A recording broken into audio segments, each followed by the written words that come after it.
আসসালামু আলাইকুম ওয়া রাহমাতুল্লাহি ওয়া বারাকাতুহু। প্রিয় দর্শক, আপনারা যে পাতাটা দেখছেন এটা হচ্ছে বাসক পাতা। এই পাতাটা ভালো করে চিনে রাখেন। এই পাতাটার নাম হচ্ছে বাসক পাতা। এই পাতা আমাদের শরীরে বিশেষ উপকার করে। যেমন যাদের শরীরে ঘা পাতলা ভরে গেছে, কোনো ওষুধে কাজ হয় না, তাদের জন্য বিশেষ করে এই পাতাটি খুবই উপকারী।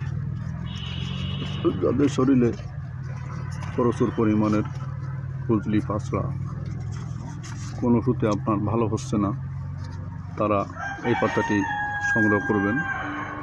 সংগ্রহ করে ভালো করে পরিষ্কার করে নেবেন। পরিষ্কার করে নিয়ে এর পাটা অথবা শিলে ভালো করে ফেসবেন।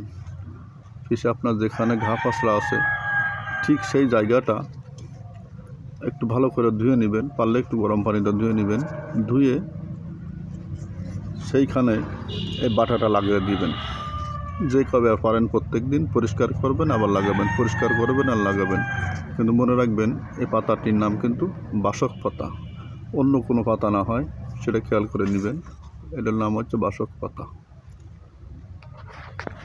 ভিডিওটি ভালো লাগলে লাইক, শেয়ার, সাবস্ক্রাইব, কমেন্ট করবেন। আসসালামু আলাইকুম ওয়া রাহমাতুল্লাহি ওয়া বারাকাতুহু।